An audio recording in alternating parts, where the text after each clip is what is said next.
नमस्ते प्यारे बच्चों, कैसे हैं आप सब। बच्चों, आज से हमारी छुट्टियां ख़त्म होती हैं और मैं आशा करती हूँ कि आप सब ने अपनी छुट्टियों का काम पूरा किया होगा और छुट्टियों का अच्छे से एंजॉय भी किया होगा। ठीक है बेटा, हम अपनी वर्कशीट्स को पूरा करेंगे अब फिर से, लेकिन आपको आज की वर्कशीट थोड़ी अलग दिखाई दे रही होगी। पहले सब्जेक्ट रिलेटेड वर्कशीट आती थी, है ना, जिसमें हम किसी भी एक पर्टिकुलर चैप्टर को पढ़ते थे।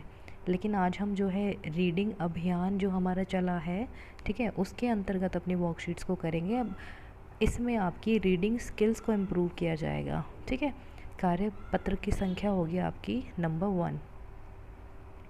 ये हमारा प्रथम सप्ताह है, ठीक है, क्लास 4।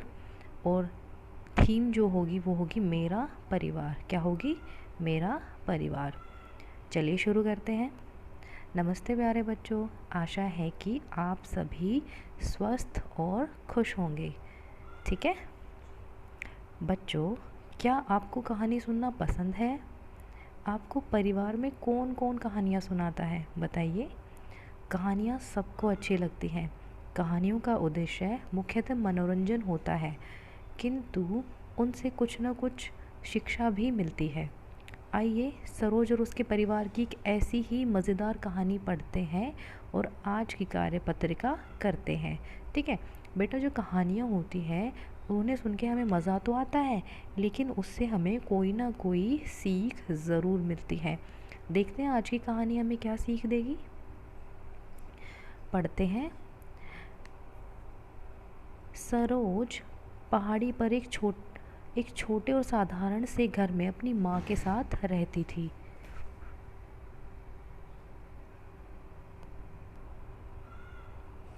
वह पहाड़ी से ऊपर की तरफ बने एक सुंदर से घर को देखा करती थी।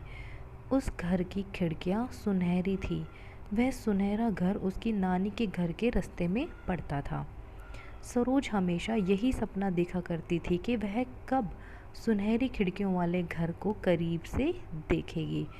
क्या था सपना उसका कि वो कब उस घर के पास जाएगी जो कि उसकी नानी के घर के रास्ते में पड़ता था।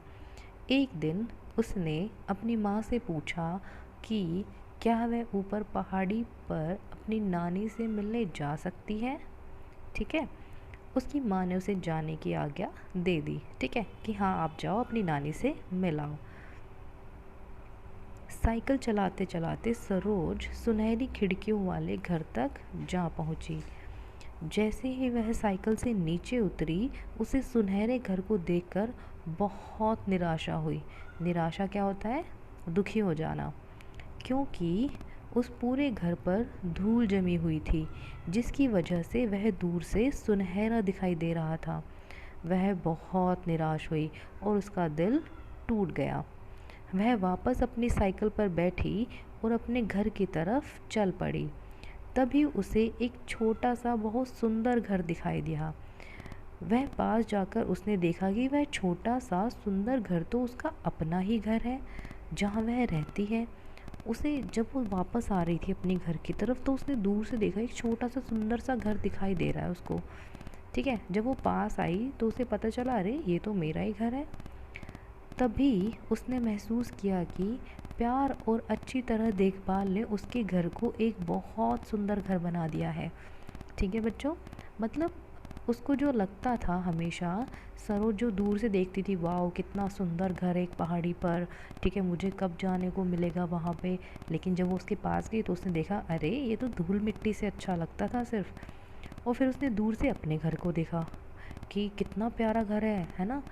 तो उसे एक बात समझ आई कि जब तक हम प्यार और अच्छी तरह से देखभाल नहीं करते किसी चीज़ की, तो वो चीज़ अच्छी नहीं लगती। ठीक है, चाहे वो रिश्ते हों, ठीक है, चाहे वो कोई हमारी चीज़ हो। अब अगर आपको कल को आपके मम्मी पापा को एक सुंदर सी चीज़ दिला देंगे, कोई खिलौना दिला देंगे, अगर आप उसको प्यार से नहीं रखेंगे, उस खिलौने की देखभाल नहीं करेंगे, तो वो टूट जाएगा, है ना। तो हमें हमेशा क्या करना चाहिए? चीज़ों को प्यार से अच्छी तरह से रखना चाहिए, उनकी देखभाल करनी चाहिए। ठीक है, चलिए इससे संबंधित हम क्वेश्चन आंसर्स कर लेते हैं। ऊपर दी गई कहानी को पढ़कर निम्नलिखित प्रश्नों के उत्तर अपनी कॉपी में लिखिए। सरोज हमेशा क्या सपना देखा करती थी? तो आप सबको पता है क्या सपना देखती थी सरोज हमेशा। वह सपना देखा करती थी कि कब वह सुनहरी खिड़कियों वाले घर को करीब से देखेगी। ये था सरोज का सपना। आप लिखेंगे इसको यहाँ पर। नंबर 2, सरोज सुनहरी खिड़कियों वाले घर को देखकर निराश क्यों हो गई? तो क्यों हो गई थी वो निराश? देखिए इसका आंसर भी यहीं पर है। क्योंकि उस पूरे घर पर धूल जमी हुई थी, जिसकी वजह से वह दूर से सुनहरा दिखता था। ठीक है, ये रहा, क्योंकि वह पूरे घर पर धूल जमी हुई थी जिसकी वजह से वो सुनहरा दिखाई देता, तो सरोज निराश हो गई। चलिए, उपयुक्त कहानी के लिए उचित शीर्षक सोचकर लिखिए। शीर्षक होता है उसको एक टाइटल देना। ठीक है, तो आप क्या इसको टाइटल देना चाहेंगे, क्या शीर्षक देना चाहेंगे? तो ये हो सकता है सरोज का सपना।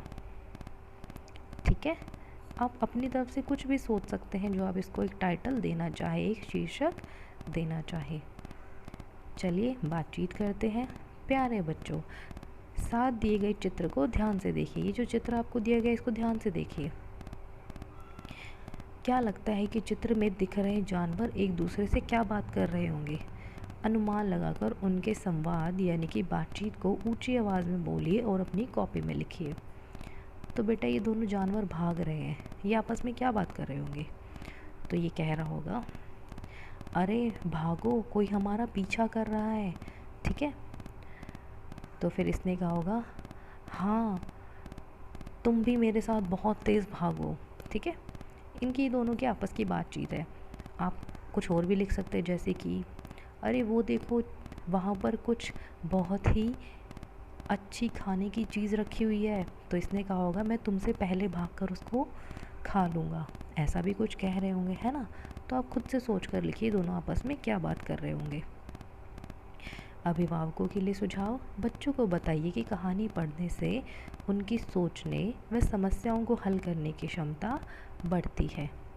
कोविड-19 के दौरान अपेक्षित व्यवहार। अपने हाथ को साबुन व पानी से नियमित रूप से धोएं। ठीक है, ये थी बच्चों हमारी आज की वर्कशीट, जो कि हमारा रीडिंग अभियान है। ठीक है, हिंदी की हमने आज रीडिंग की है और आप इसकी रीडिंग अच्छे से करेंगे, उसकी क्वेश्चन आंसर्स को भी लिखेंगे। ठीक है बेटा, थैंक यू।